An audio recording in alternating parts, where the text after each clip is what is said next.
Saluton! Kiel vi fartas? Mi fartas tre bone, kai vi? Oh, isso aqui tá dando muito reflexo, né?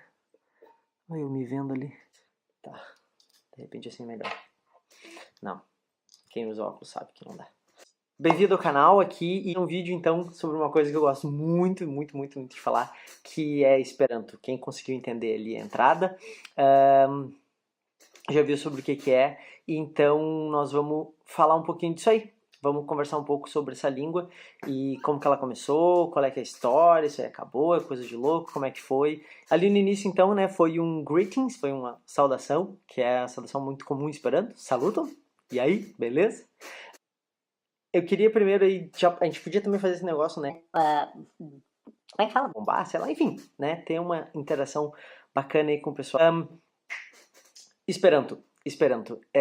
Eu sei que esse meu déficit de atenção, né? Então, vamos conversar então um pouquinho Esperanto. Comenta lá quem que já ouviu falar, quem que sabe alguma coisa, tem um amigo que fala, então comenta ali. Vamos começar então pelo começo. O Esperanto ele não é uma língua falada em nenhum país, ele faz parte de um grupo linguístico que chama línguas artificiais, ou seja, são línguas que foram criadas, foram línguas que tiveram um design e elas então não são nativas de uma região. Tem uma diferença entre tu ser nativo numa língua e a língua ser nativa de uma região. Por exemplo, a gente pode ter nativos em Esperanto, como existem, por mais que a língua não seja nativa de um lugar.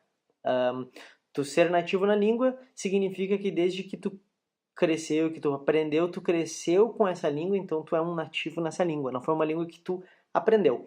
Como, por exemplo, se tu é brasileiro, tu provavelmente é nativo em português e pode muito bem falar uma outra língua. Então, no caso, o Esperanto ele não é nativo por ele ter surgido numa região e ser falado por uma população de uma específica região, mas sim ele foi uma língua criada. E foi criada por quem, quando, onde, por quê? O porquê.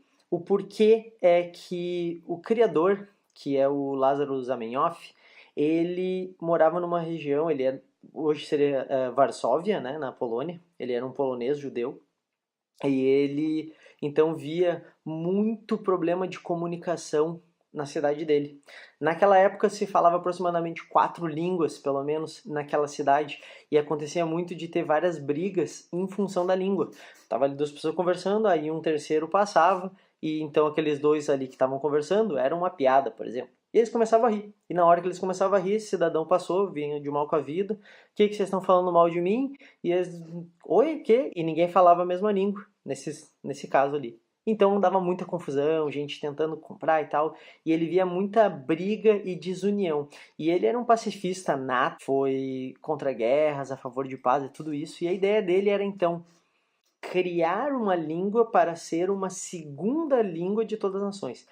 Se tu já ouviu alguém falando que ele criou o Esperanto para substituir as línguas, se é a língua universal não no sentido de que só se falaria Esperanto, nunca foi o objetivo dele, mas sim uma segunda língua comum entre as nações. E tanto é verdade que a ideia dele nunca foi acabar com as línguas, porque ele próprio era um poliglota, falava nativamente, né? Ele mora na Polônia, então ele tinha o polonês, ele falava a língua, por ser judeu, ele falava, não era hebraico, esqueci agora o nome da língua, mas ele tinha essa língua ali que os judeus falavam. Ele estudou na Rússia, onde ele teve um conhecimento gigante de russo, quase que um nativo em russo, fluente, muito fluente. E também era engraçado porque ele foi fazer oftalmologia, se formou em oftalmologia. A língua da ciência era o latim.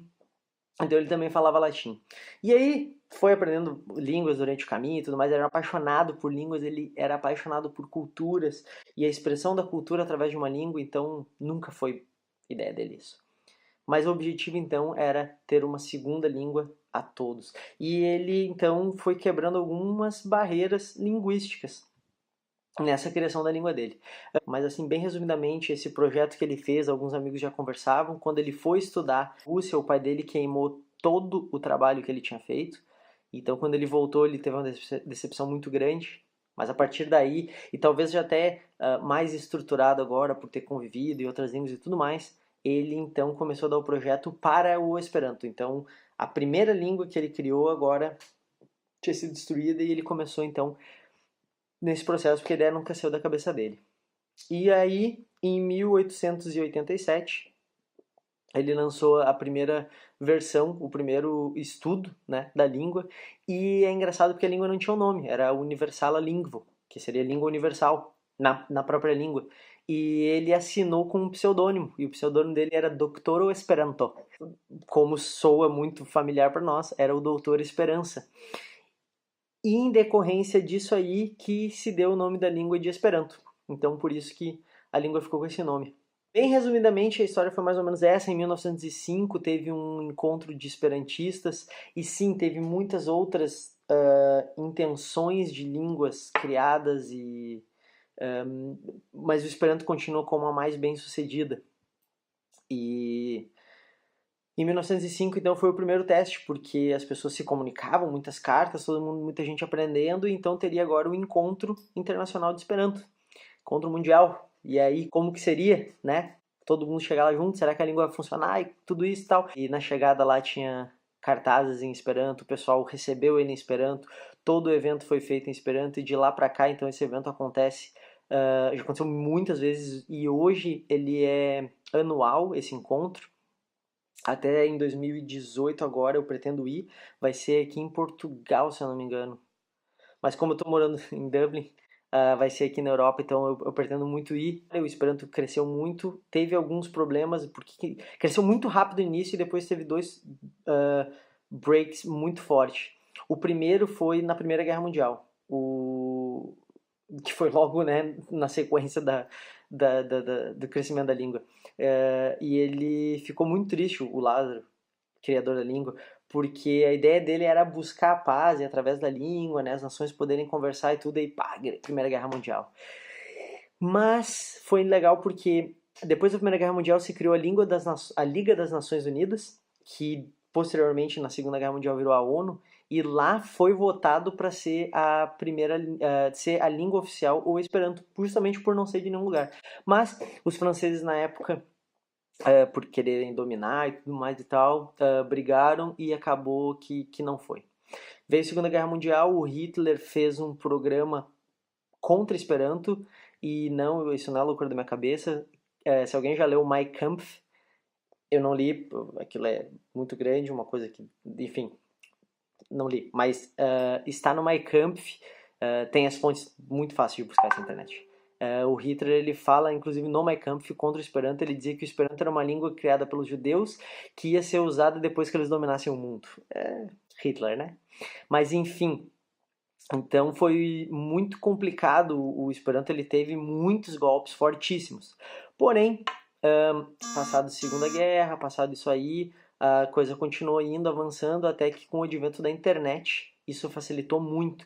Hoje tem muitas ferramentas de aprendizado online, existem associações de Esperanto espalhadas pelo mundo inteiro, e o Duolingo tem curso em Esperanto, inclusive o curso de português para Esperanto está praticamente pronto, vai sair agora nos próximos meses, se tudo der certo. Mas existem várias ferramentas, e se tu quiser aprender, pode deixar aqui nos comentários, entre em contato comigo que eu vou te ajudar nisso aí. Curte, compartilha, se inscreve no canal se ainda não sabe, tem o negócio do sininho lá também. Eu sei que todo mundo fala isso, mas gente, nesse caso é muito, muito importante mesmo. Tudo que a gente está fazendo aqui é pra gente conseguir ter essa cirurgia da Carol done as soon as possible.